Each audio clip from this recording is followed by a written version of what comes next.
Bueno, como te adelantábamos, ya estamos en el piso con Matías Barroeta Beña, es politólogo, es legislador de la Ciudad de Buenos Aires, del Frente de Todos, fue ex secretario de Empleo de la Nación. Y bueno, vamos a charlar un poco de la actualidad de la Argentina, que la verdad no es fácil, estamos en un momento difícil desde el punto de vista económico, desde el punto de vista social. Y la verdad que yo le agradezco a todos los referentes de la política que se acercan a hablar, a conversar y tratar de alguna manera de explicar el contexto que estamos viviendo. Matías, gracias por venir a Radio Sónica, como siempre, de verdad. Gracias por invitar. Bueno, Matías, ¿cuál es el contexto en el que estamos viviendo? ¿Qué es lo primero que se te viene a la cabeza? A ver, yo creo que estamos en una época complicada a nivel global, ¿no? La verdad es que en un proceso más largo, ¿no? Como se debe analizar la historia, tenemos un proceso, ¿no? El siglo XX fue un siglo que por diferentes características, por el comienzo, ¿no? Con las posibilidades revolucionarias, Revolución Rusa y demás, después la amenaza, si se quiere, del mundo bipolar, generó un esquema que fue ese que conocimos como estado de bienestar, donde los actores se sentaban en la mesa, dialogaban y se podía ir construyendo una serie de derechos y de acuerdos básicos. Lamentablemente ya este siglo nos encuentra en otra situación donde tenemos un mundo multipolar, pero además también con una ruptura de esos acuerdos básicos. Entonces me parece que también los sectores del capital se han deslocalizado y se han convertido en capitales financieros fundamentalmente. La economía financiera es mucho más grande que la otra. Las empresas son por ahí directorios en cualquier país del mundo que con botones las 24 horas del día, según cuál sea el mercado, puede mover el dinero y afectar la vida de las personas. En ese sentido los estados han perdido muchísima gobernabilidad. Y bueno, y en ese sentido la democracia termina estando en crisis porque se le reclama a la política que resuelva cosas que no tienen las herramientas para hacerlo, y cuando intenta hacerlo existen mecanismos para doblegar esas voluntades. Ahí ya yendo a América Latina, logramos a comienzo de este siglo una década muy importante con muchos gobiernos populares que lamentablemente han sido perseguidos, estigmatizados, golpes de Estado, diferentes esquemas que se los han llevado puestos. Después viene la derecha, que fracasa en el gobierno porque trae la misma receta de siempre. Es muy difícil que recetas que tienden a acumular para porcentajes muy chicos de la población puedan tener éxito después en elecciones. Y ahí vuelven gobiernos populares, pero estamos como en un circuito que cuesta salir. En ese marco es lógico que haya apatía, que haya bronca. Lo vemos en el mundo y lo vemos acá, lo vimos en Chile, lo vimos en Colombia, en Bolivia y demás. Y bueno, lo importante es que la política pueda canalizar esa esperanza, como hizo Lula en Brasil y como pretendemos nosotros hacerlo con Cristina Fernández de Kirchner, que es la última experiencia exitosa de gobierno democrático con inclusión social en la Argentina. Bueno, ¿y cómo estás viendo entonces esa canalización? Me diste tu primera impresión, que lo ves tal vez con Cristina, que se pueda llegar a dar, pero ¿cómo estás viendo la calle en base a eso? Porque digamos, hay claramente una ruptura entre aquellos que apoyan a Cristina y aquellos que no apoyan a Cristina. Sí, yo creo que la democracia permite, ¿no?, que cada uno pueda elegir. En ese sentido, el poder concentrado generó, a mí, como decías, me tocó ser secretario de Empleo hasta diciembre del 2015, y la verdad es que cuando uno mira hoy todos los indicadores, más allá de que nosotros en ese momento éramos críticos en términos de todo lo que faltaba, pero cómo había bajado el trabajo informal, cómo había crecido el salario, cómo había crecido el número de trabajadores con paritaria, el conjunto de derechos, ¿no?, de protección social, cobertura jubilatoria de más del 95%. Y el salario medido en dólares era uno de los mejores. El salario más alto de la región, crecimiento del número de empresas, la verdad es que obviamente después hay un proceso de estigmatización y persecución que convierte a muchos, la mirada termina siendo muy negativa en términos de ciertos procesos.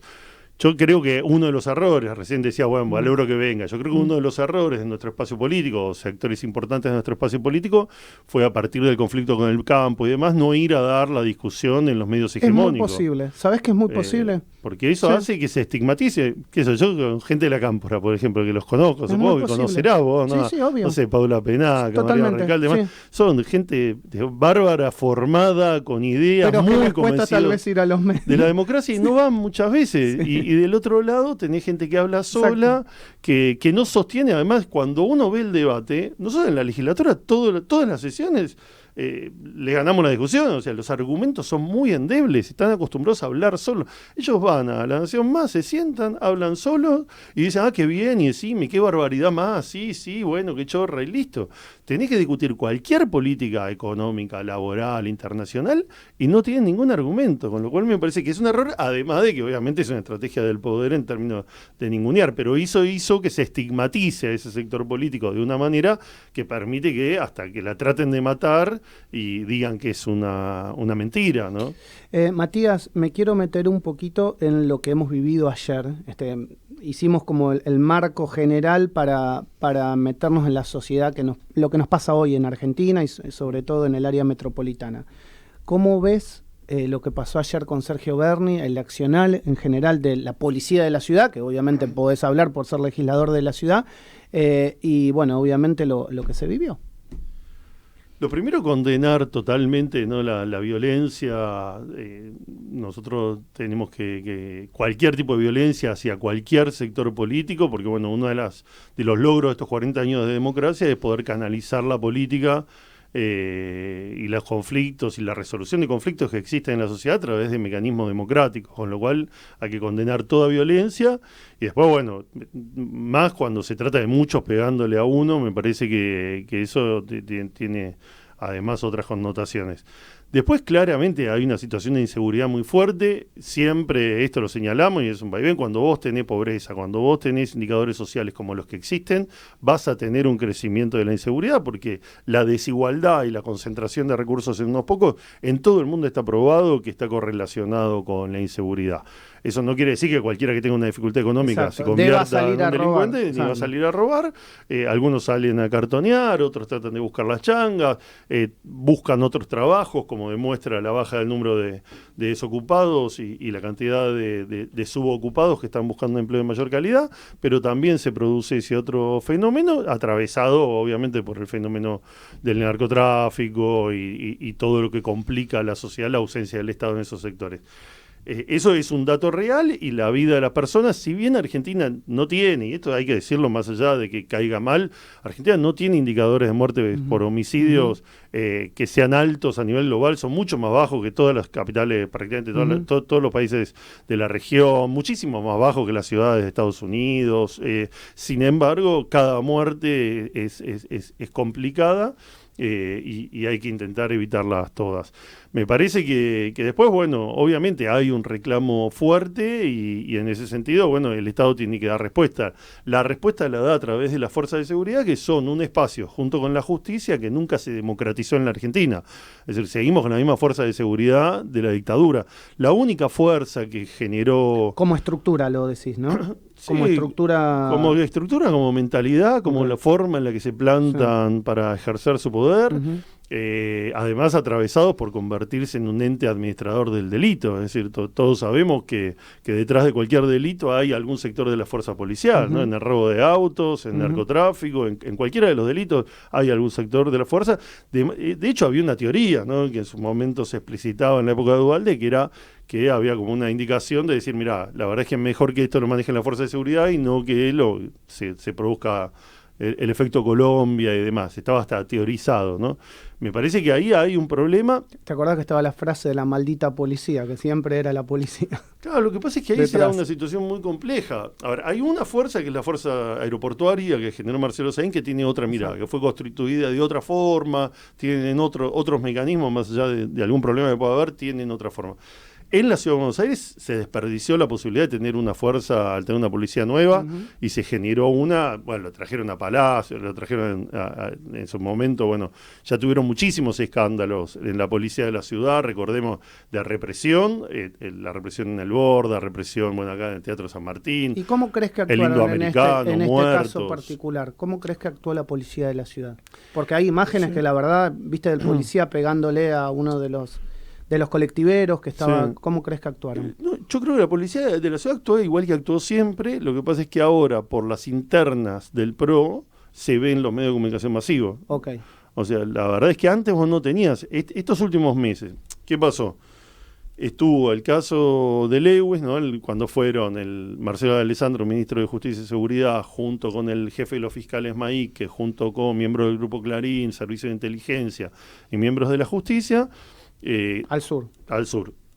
Dejaron pegados todos los dedos, después también se vio en otros chats vínculos con casos de corrupción, con el tema de las grúas, pero también con la Corte Suprema por el tema de los recursos de la ciudad, y ahí empezó una tensión con Larreta, porque los medios hegemónicos y la justicia querían que lo sostenga Marcelo de Alessandro, y Larreta decía, yo no puedo encargar una campaña presidencial con alguien que tiene estos chats. Lo apretaron, y ahí empezamos a ver tapas de Clarín con situaciones de inseguridad de la ciudad que siempre sucedieron y que nunca llegaban a ser tapa. Ya lo decía Clarín, una publicidad, ¿no? Los temas se pueden hacer tapa o se pueden tapar. Bueno, en este caso decidieron hacerlos tapa y en ese sentido podemos empezar a ver. Y cuando uno mira la policía de la ciudad es lo que nosotros vemos siempre. Nosotros todos los días recibimos denuncias de vecinos que los roba la policía de la ciudad, por ejemplo. En autopistas, en las villas, a los pibes los paran y como no tienen los papeles en la moto les roban sigo lo que los tienen. temas legislativos de la ciudad. Yo sé que muchos de ustedes lo cuentan permanentemente, van a los medios y lo dicen, o los medios que le dan lugar, pero lo han dicho. Claro, y además esta situación, o sea, cuando hablan y salen a recorrer y a descubrir la droga en Rosario o en el conurbano, acá en los 1114, o sea, no hay ningún control. Tuvieron que pedirle al gobierno federal que controle y no dejan que se vaya esa fuerza de seguridad que podría estar en otro lugar del país, porque no tienen ninguna forma de manejar el delito en ese lugar. Pero bueno, yo creo que las fuerzas de seguridad necesitan un control civil muy fuerte. El drama que tenés es que cuando vos intentás generar mecanismos de reforma, como hizo en su momento, no sé, Juan Picafiero, Arlanian y demás, te tiran, o no sé, Gustavo Belli, me acuerdo con Juantín y demás, que le tiraron, empezaron los secuestros extorsivos, el caso... Ya que me estás diciendo esto, me pongo digamos, en la mente tal vez de un funcionario de la ciudad de Buenos Aires. ¿Ellos qué te dicen? Te dicen, bueno, pero el comisario va y habla con el vecino. Todas las semanas el comisario va los jueves a una determinada comuna, se sienta y habla con el vecino y el propio vecino le pide explicaciones. ¿Qué hay para decirle a eso? A ver, las reuniones... Uno cuando hace política no hay como diferentes modelos, uno tiene como diferentes modelos de democracia, diferentes modelos de cómo interviene el Estado y diferentes valores de qué es lo que quiere uno defender. Nosotros queremos la justicia social, por ahí el PRO facilitar el individualismo, bueno, y el éxito a partir de lo que ellos llaman meritocracia.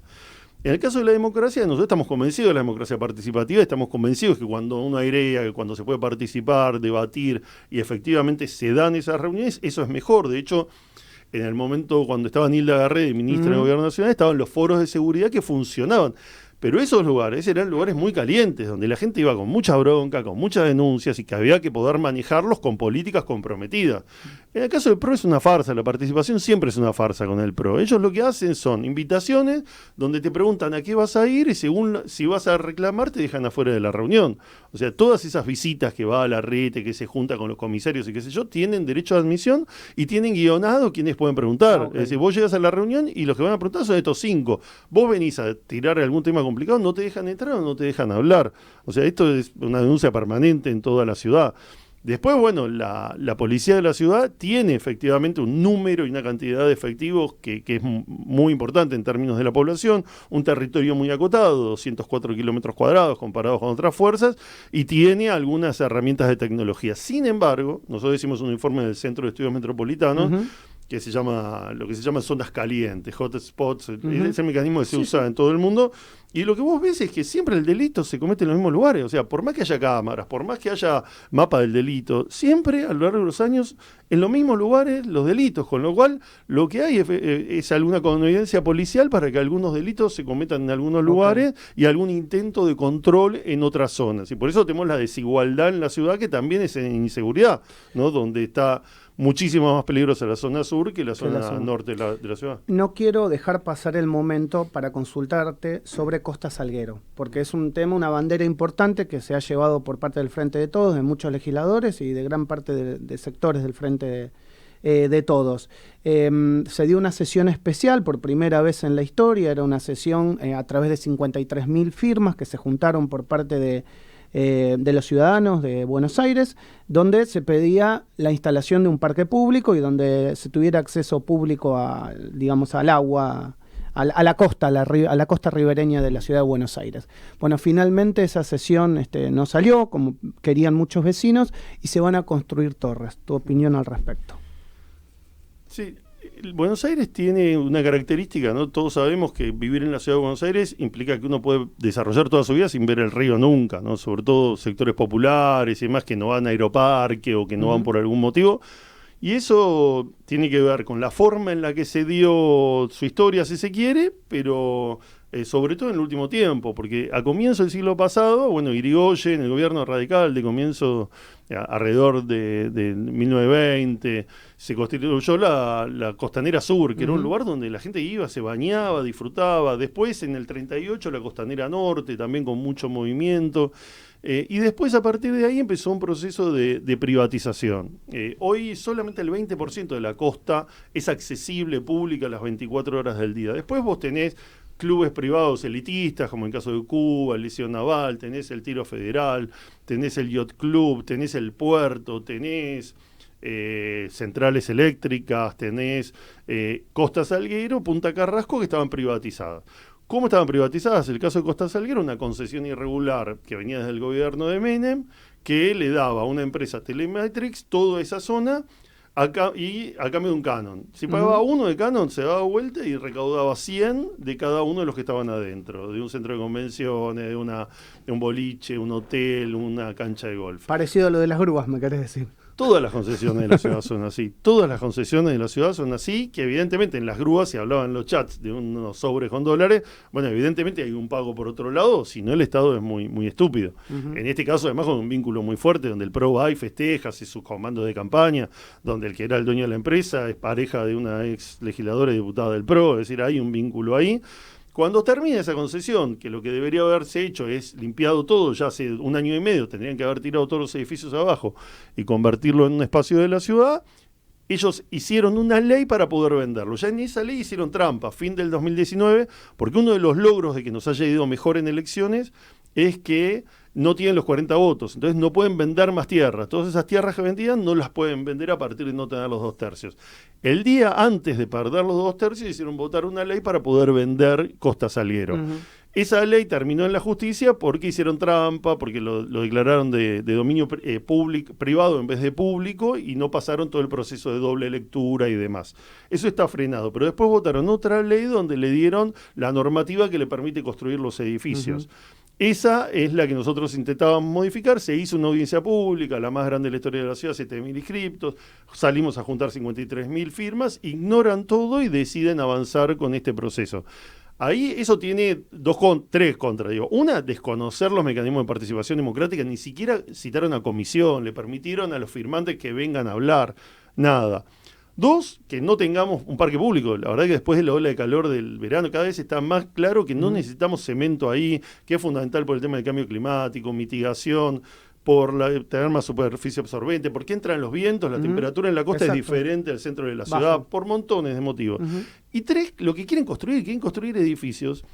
Para que te des una idea, el último censo dio números, hay 350.000 viviendas más que hogares en la ciudad. Es decir, tenemos casas sin gente y gente sin casa. Eso es lo que pasa en la ciudad. Ellos están en un proceso, el otro día lo explicaba en las sesiones, es lo mismo que cuando discutimos en política económica nacional. Digamos que no van a ser viviendas sociales, o sea, no van a ser viviendas para que acceda cualquiera en esa zona y en esos terrenos. Claro, a ver, pero se podría de última. Sí, ver, bueno. Porque uno en el Estado, en la política nacional, ¿qué discute? Distribución del ingreso, ¿no? ¿Cuánto le toca a los trabajadores, cuánto a los empresarios, las paritarias, cómo se distribuye a través de jubilaciones, de mecanismos? Bueno, acá se distribuye la renta urbana. Es decir, lo que decide la legislatura es en cada terreno qué se puede construir, quién va a construir, qué alturas, cuánto vale.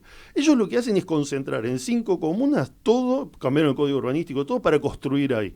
Y esa construcción en realidad es un mecanismo de dolarizar pesos. Es decir, hay gente que tiene pesos que no puede comprar en el mercado de cambios, entonces lo pone ahí para construir y después tiene edificios que valen en dólares. Entonces, Puerto Madero está el 72% vacío. Es decir, hay toda una construcción que está vacía mientras que tenés, creció 10 puntos la cantidad de gente que tiene que alquilar y creció el doble los que están en villas. Y los que tienen que alquilar sufren esto, porque cuando vos empezás a meter en Airbnb, que es el objetivo de ellos hoy, el alquiler temporario, el proceso que se dio en Barcelona, en Madrid, en Nueva York, en todos lados, lo que haces es generar una competencia con gente que viene a pagar en dólares que te hace crecer el precio del metro cuadrado. Con lo cual expulsa, digamos, al que gana en peso, que no va a poder alquilar, porque no podés competir con el que viene y te paga $200 o $150 por noche. No es un problema que se vaya a la provincia. Si no puede pagar, es un modelo que es el de Cacciatore, que es Buenos Aires, para el que la pueda pagar. Entonces, lo que estamos discutiendo es para quién. Ellos lo que hacen en la costa es decir, esto es para los ricos. Vamos a tener un edificio de lujo, bares, restaurantes, donde vos tenés que pagar, no sé, 5 lucas de piso para entrar, entonces los sectores populares no pueden entrar. Porque si no, ¿qué pasa? Si vos tenés un parque público, que tampoco era solo un parque. Nosotros decimos que haya un centro cultural, que haya centros de interpretación ambiental, que haya vida deportiva y demás. Lo que tenés ahí nomás es la 31. Entonces, todos los que viven, las 60.000, 70.000 que viven en la Villa 31 podrían cruzar y tener un espacio verde que no tienen en su barrio. Eso es lo que ellos quieren evitar con esta barrera de privatización que después va con policía de civil, con seguridad privada, que es cuando te ven en alguna situación, te dicen, bueno, no, si vos no vas a consumir, te tenés que ir. Y así lo que determina es el río para quién, y no la posibilidad de acceso y democratización de esa río. Matías, gracias por venir a Radio Sónica. Siempre es un placer tenerte y bueno, seguramente a lo largo de la campaña seguiremos charlando de los temas de la ciudad y de la Argentina. No, gracias a ustedes por invitar. Y bueno, perdón que me extiendo en las respuestas. La verdad que me entusiasmo con los temas. Son muchos años de estar en la oposición. Estuvo muy bien. Y tratar de ver los temas. Esperemos que este año, bueno, logremos, sobre todo jugando con las internas de ellos, logremos poder acceder al gobierno, porque la verdad que la ciudad de Buenos Aires tiene todo para ser muchísimo más amigable con su población y dar también un motor de crecimiento a la Argentina. Y bueno, ojalá que lo podamos hacer. Tenemos muchísimas propuestas y creemos que una ciudad con vos sabés bien que hay algo posible. Que nos gusta acá en este programa es escuchar propuestas, escucharlos a ustedes y que después la gente decida. Matías Barroeta Beña, legislador de la ciudad por el Frente de Todos en la mañana del arranque. Desde Buenos Aires, Argentina y para todo el mundo, transmite Radio Sónica.